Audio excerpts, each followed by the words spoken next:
Okay, hello and welcome back. My name is Guild Navigator, and I'm continuing my Let's Play series as Morocco into Al-Andalus. I forgot, even though it's the only Let's Play series I've actually done. It's still the same day as the previous episode, and for me, I mean, it will be posted a day later for all of you guys. So I'm back again, continuing in the Let's Play series. I alt-tabbed out at the end in the middle of my my outro, and so you guys are going to get cut off at the end because I don't want to show you my screen. Do I get rid of the Merchant Guild? No, I wouldn't even get that. And then, like, the reduced levy obligation for nobles. That's horrible. So I guess I'll just lose it. I mean, I'll do this. And then I'll see if I get any. I just don't want to lose 7 stability.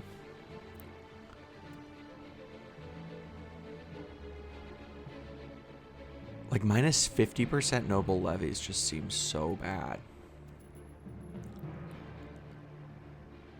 But I also really, I wanted to, I don't really care. Look. We're not playing hyper efficiently here. We're just having fun. We're goofing off. We're having a good time. I don't know. Whatever. I really, like, I did not want to lose the stability. That would have been really annoying. Okay, I still got my spy network going on you. If I do England, they're not going to have explored anything yet. So spy network on Castile is always a good idea. Now I could, I keep talking about this, I could finally just come down and deal with Mali. The truth is that I still just don't think it makes sense yet. So I'm going to set you guys to improving relations. I'll do 2 more. 2 more of these bad boys.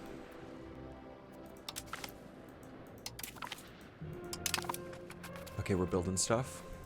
I would love to know a little bit about the demographics of the people who watch this video. So I've currently posted, I think, 5 parts. That sounds right so far on YouTube. And I appear to have a core audience of, I think, 3 people. So there's like 3 people who seem to just like watch the videos when they release, and no one else does, which is good. I mean, I don't mind. Like an audience of more than 0 people is the audience that I was desirous of. But I would love to know at this point, like in episode, I don't know, 30 something. I have no idea what episode we are. Maybe late 20s. I would love to know kind of like who watches this. Are you guys like young moms, working class stiffs, you know, disgruntled academics? Like, you know, tell me your immutable characteristics so that I can properly pander to you. Because that's the highest goal of every content creator, to pander. Okay, if I split my fleet and I move it, I still have an enormous, like the naval ROI just seems extremely good. It doesn't seem like the maintenance cost is scaling with being over the naval capacity in any meaningful sense. Now, I will say that in this game, there have been other times that I have done something, and I've been utterly convinced of my brilliance. I've been like, oh, these fools, they didn't appreciate this aspect of the game. And then I realized that actually I was just so stupid. I can't rule that out as a distinct possibility. Let's just build a good number of barks. Sure, Russian merchants. I don't know what that does. I just blindly clicked yes. Oh, cool. Yeah, because they're still in like the same pirate zone. That's great. So then, no. Do I want to expand my maritime presence up here? Probably. That seems like pretty obviously good. And I am at like almost 100% maritime presence there. And I still need them to be in this general area because I'm trying to fight pirates. And then this is great once I get this up high. This is going to be awesome. Mediocre maritime presence there. Pretty good maritime presence there. I don't even know if I can call this mediocre. 8 is just bad. Like, more like 19 is what I would consider, like, mediocre. Yeah, pirates.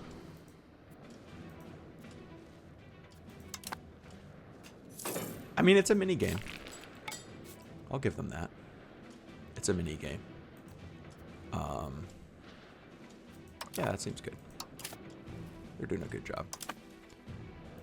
I want to get this up to like maybe 100% is overkill, but you know, up high enough. I wish that there was a way to just disable these bubbles. They're really annoying. Although I do just love how beautiful this game is. Like I saw someone say that this was the first Paradox game that they had ever played that really made them feel like they were running a big empire. And, you know, I feel that kind of like on a spiritual level. Imperator was kind of similar to it because it had a very similar map with all these like little details. Crusader Kings 3 has a nice map also, but for some reason it doesn't quite have that feeling. But this game, it just 100% does. Like, and I feel the aesthetic difference depending on the season and where I am and all of that stuff. So, you know, just hands off. Hands off? Hats off. Hands off. That doesn't make any sense. Yeah, it's definitely hats off. Hats off to the game designers. Okay, is this already affecting proximity? You know, I think a little bit. It's just like minus 1.9%, so it's just going to keep getting closer. Because right now it's going through this port. And then it's going by road. I don't know, whatever. Dude, the number of like, your man stopped to pet a dog events is like insane. It's just really annoying. I feel like a boomer for saying this. I went back and played. I'm currently playing Fallout 4 with my wife. I should say I went back and played it. And like we're just hanging out while I play it. And you know, in it you get this dog pretty early on. And there's like this whole sequence where you pet the dog and stuff. And you know, I like dogs. I love dogs actually. I've always been a huge fan of dogs. But and before I say anything, I will say that like the dog is my companion in the game. I always massively prefer the dog to any of the human companions you can have. But there's a but here. I do sometimes feel a little bit like there's like that millennial Reddit like like that doggo meme. I don't know. It's kind of cringe. Is that, I don't know if that's like bad for me to say, because it's like I'm calling something cringe that's like undeniably nice. Like I love dogs and I feel insane for saying this. And I feel like some like extremely, I don't know, like nihilistic zoomer for saying it, but it just rubs me the wrong way. It just comes across as kind of pandering.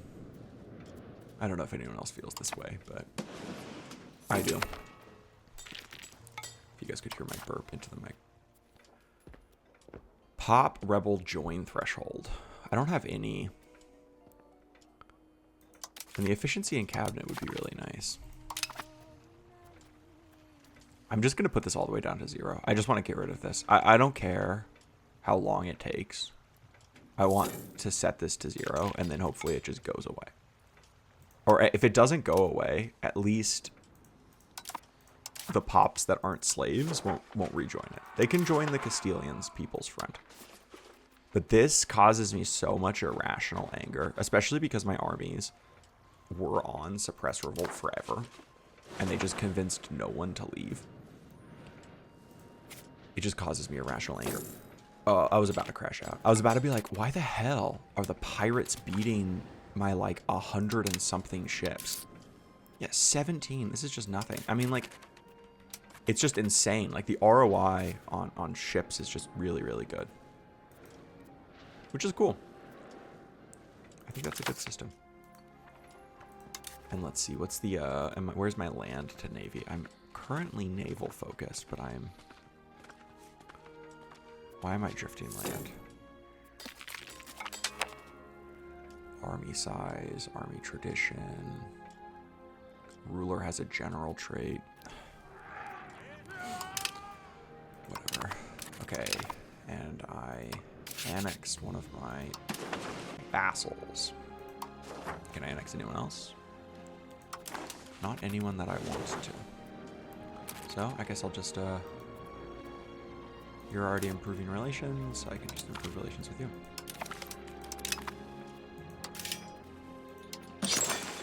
I like to think that in real life I'm like kind of a nice person.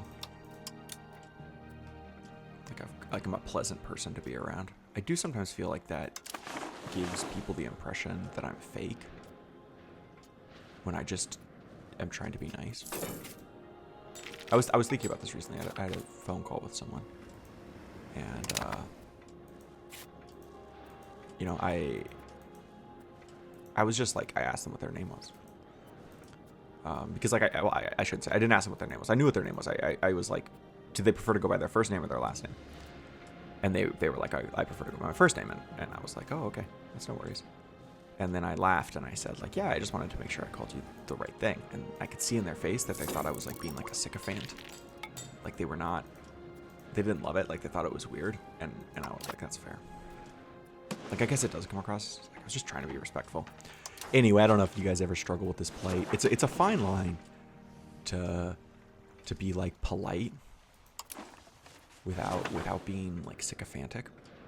It's a particular fine line when it's someone who you have like a positive relationship with, right? But like they're your, I guess they're not your superior. Like they're someone you want something from.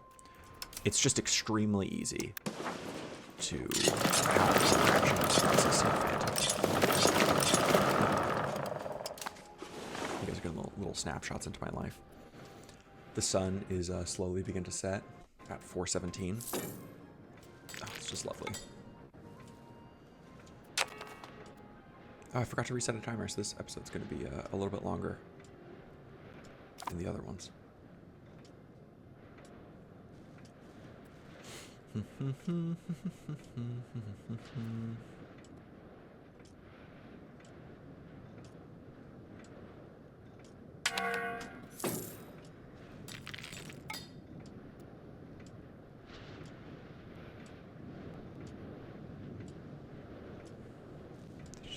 Just dropped like 30 designs in the chat on a Friday at like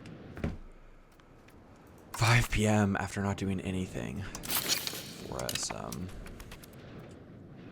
for like 3 weeks. I don't know, man.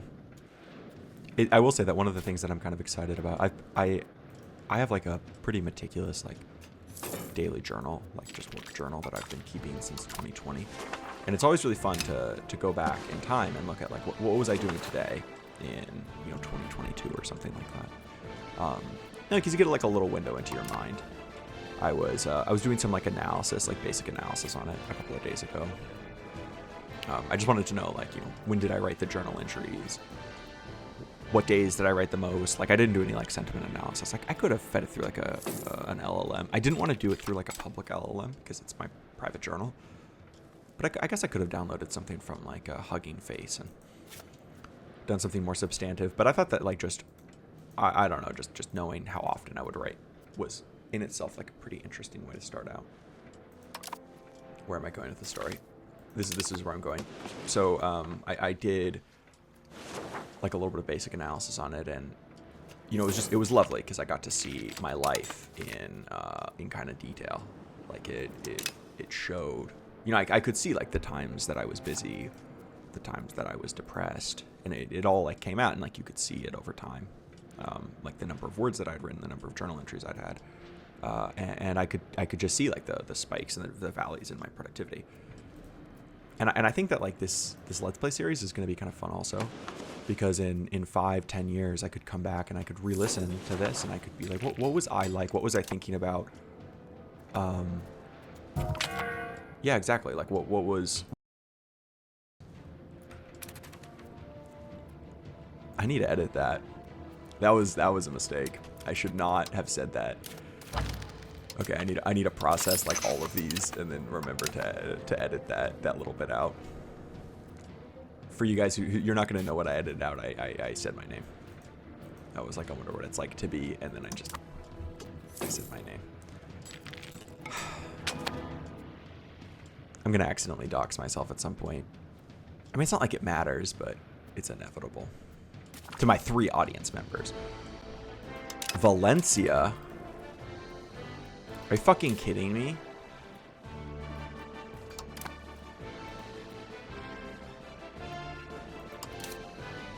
And I can't even get like a real CB against them. I guess like when my parliament comes into effect next time, I could just declare war on them. How did they get their independence? I thought they were like part of Castile. What is going on? I want to kill every single pop that lives in this city. Yeah, none of these pops. If I could have my way, none of these pops would survive. But tragically, they will. Yeah, I definitely want to go jurisprudence. Whenever I get those legitimacy and I'm at peak legitimacy, I should do some actions that cost me legitimacy, but I just don't. Man, I can't believe I just said my name. That's so funny. It would be even funnier if I forgot that this is in here, because you know what I do is I basically just record all my episodes at once, and then I can't really. I say edit, but it's like a light form of editing. All that I do is I just remove the part where I'm like zooming in and generally acting like a fool at the start, and so I can't edit while I'm recording because you guys would see me all tabbing around, and that would be annoying. And so what I'll do is I'll record a whole bunch of these batches, and then when I have like downtime, when I don't know, just like work, I can do stuff. I'll take the time to. Okay, let's see. This is pretty good maritime presence. I'm tempted to move this fleet here. So it's saying that this fleet is too large.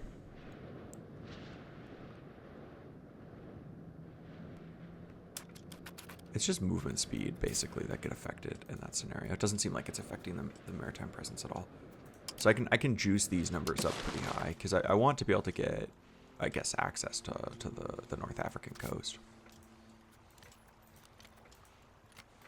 So this is coming through this port. That seems crazy.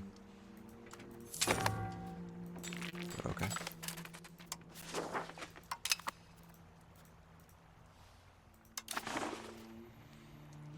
Weird. What was I yapping about?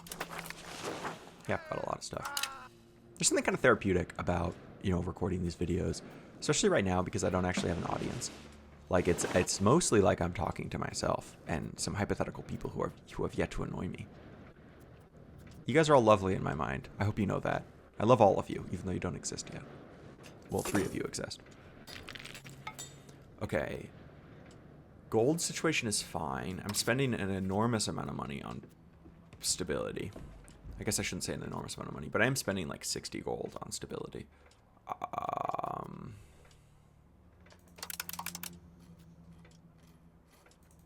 Yeah, okay, I know I'm spending on legitimacy only up until I get to 100, and then I think it's going to kind of become cheaper again. That's part of the reason I'm making less money than normal. Can take my minting up 1. I think I got like a plus 1% minting, and that's what I got. It's kind of shit.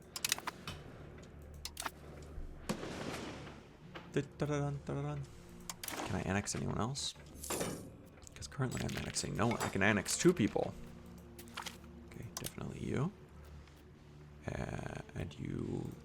I'll annex you. Badajoz. First, because you were the location of a pretty brutal battle. That's at 51. There's you're just barely above 50. There's no reason to remove either of you. You know, a brutal war that I reclaimed this land from the Spanish. How's my, attempt to become Andalusi going? Not very well. I'm up to almost 13%. So, look, it is just what it is. Okay, I discovered the Guinea area. So I could start colonizing these places. And by could, I mean I'm going to start colonizing these places. It's kind of annoying that Mali is here also.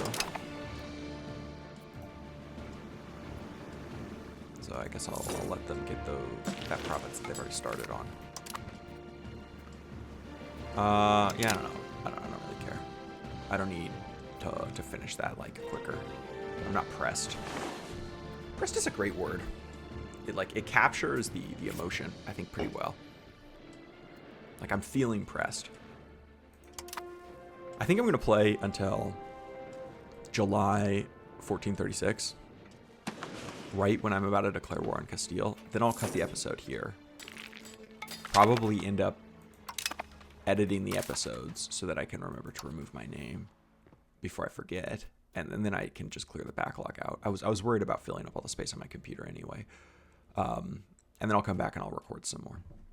That sounds like fun, because I've got this like pretty long stretch of time.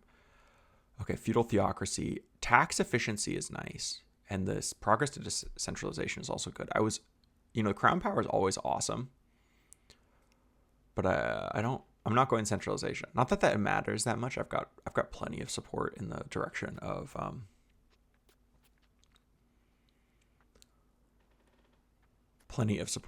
that I'm thinking. Okay, I could do agricultural cultivation. I think that that's pretty good. Just a 20% bonus to food will be great. So we'll see if that changes anything.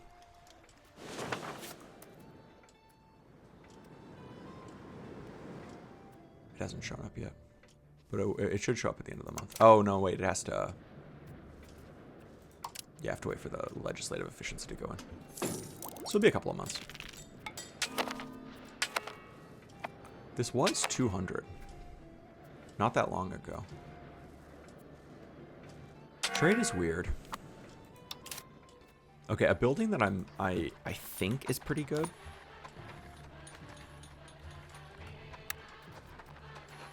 Is this market village. And the reason that I think the market village is pretty good is that it has all of these different like productions. It can make a ton of the things that you need in your economy. It can make like weapons and jewelry and pottery and beer. And it has kind of bad ratios. It's not horrible. So for example, just it's less efficient in turning iron into tools than the tool guild. I can show you, but you guys can just trust me or you can check it yourself. It also gives you trade advantage and trade capacity. The trade advantage is not that powerful because it just matters who's the highest, and you're almost certainly going to be the highest anywhere you're building it. But the trade capacity is not bad. Basically, if you build 10 of these, you get the equivalent of one marketplace. They had a list of the most commonly built buildings, and I think it was like number 1 or close to number 1. Okay, I definitely need to appoint family members. I feel like I had better family members.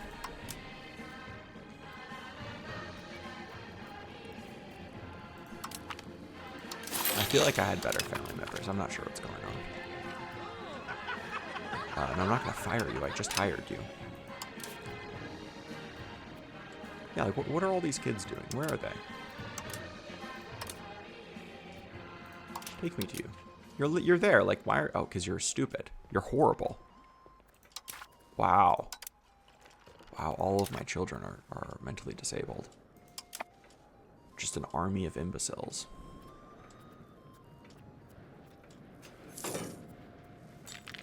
Okay, cool. Just continuing my colonization. I think I'm going to have malarial resistance, which is going to be kind of nice. Because when you try to colonize this as, like, someone who doesn't have malarial resistance, you just get immediately just boinked.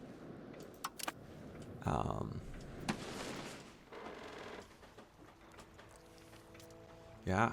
Dude, Hungary is having a bad time, it looks like. Although that would be a civil war you could pretty easily win. Bohemia kind of always just, like, I don't know, spills out over the mountains. Although, yeah, like, the control is so bad because it just dies. It just dies in the Sudeten. Are they called the Sudeten Mountains? I actually don't know what they're called. Like, I know that they were called the Sudeten Germans. I recently read a book that I read. I was going to say reread, but I had never actually read it before. Was Rise and Fall of the Third Reich by Schiller, I think is his name. It's an amazing book. If you guys like World War II history, you'll really enjoy it. It was one of those books that's like I said I read. I listened to an Audible. It's like a 50 or 60 hour audio book. But I devoured the entire thing like in very short order. I was just listening to it whenever I had free time. And it's a fascinating book because the author was a journalist in Germany. So it's like he was at the Vienna Conference when the Allies, sold off Yugoslavia to the Germans. He was in the train when the French signed the armistice. you know, he was at the Nuremberg rally, like, because he was an American journalist, I think for CBS. I could be remembering incorrectly. He doesn't say where in the book, I don't think. But he was basically an American correspondent in Germany. He moved there in, I think it was 1932, maybe 1933. So right before Hitler became chancellor, and was there, or maybe directly afterwards, and just was there for the entire time. Ended up leaving in 1940 as the war got worse. And, you know, so it's both like I hit that. It's both like academically pretty rigorous, although I think certain aspects of it have maybe culturally faded out of existence. He's a little bit more on the like Nazism is unique to German culture, which I would agree with, but I think is out of fashion in historical circles right now. But it's relatively historically well grounded. You know, it's very focused on the primary sources, and then there's this element of like he lived through it, which is, you know, is something that as I get older, I appreciate more and more. Its necessity, like to really understand the emotional tenor of a time, because like he saw Hitler. Like this is one of the fascinating things. Is he's regularly interjecting like his memory of how Hitler looked. So for example, there was a speech that Hitler gave in the Reichstag in, I believe it was 1940. Maybe it was 1939.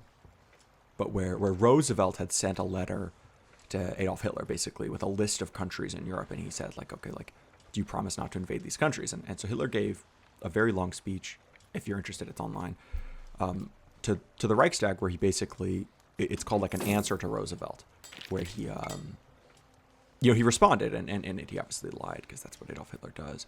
But the author was like, he listened to it when it happened, right? And you know, I recently saw the image of Trump, the attempted assassination on Trump, like, and then I rewatched the video of it happening, and I remember, you know, when that occurred. Like I was actually at an all-you-can-eat like seafood restaurant at the time. I was living in California, and I was sitting there, and my wife was across the table from me. I had my back to the TV that they had playing, and my wife goes like, someone just shot Donald Trump. And I go like, no, there's no way someone just shot Donald Trump. And I turn around, and like the TV's playing in Spanish, and yeah, I don't know what they're saying. Like they're saying in Spanish, but I can see Trump, you know, being like carried, or like, you know, the whole thing where he's like being taken off, and he like stops, and he like puts his fist in the air, and he's like, fight, fight, fight.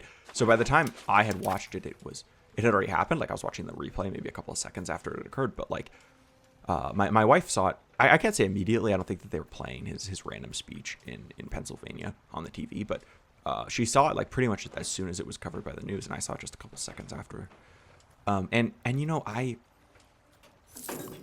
it sounds crazy, but I remember that moment like extremely clearly. You know, I remember the way he looked. I remember the way it felt. Like I remember what it was like in the country. I mean, it was immediately after that Elon Musk endorsed him. And someone could like read a history book about that, but I don't think they would get it. Like they wouldn't understand what it was like in that time. And I think all history is like that. And so when I read The Rise and Fall of the Third Reich, it you know, I just really enjoyed it because it had a different flavor than maybe some of the more recent World War II history books that I've read, like Bloodlands by Timothy Snyder or whatever. The context for this was the Sudeten Germans. It made me think about World War II. Thank you for attending my TED Talk. And look, this is what happens. This is how it works. January of 1436. If any of you guys read Rise and Fall of the Third Reich, let me know if you enjoyed it. Like I said, I know that there are some modern historians that are pretty critical of it, but the method in which they're critical of it is, in my opinion, a little stupid. Like it's kind of arguing that he's overly reliant on the primary sources, and that, and this is my understanding based on my 30 seconds of reading. Because every time I read a history book and I'm like deeply impressed by it, I always want to know like what was wrong, like why do people not like it? Because there's nothing that people don't like, and I want to know like what the caveats on it are. And my understanding was that he relied too heavily on the primary sources. And sorry, I'm just looking at my stuff. Promote trade expedition. I guess that's fine.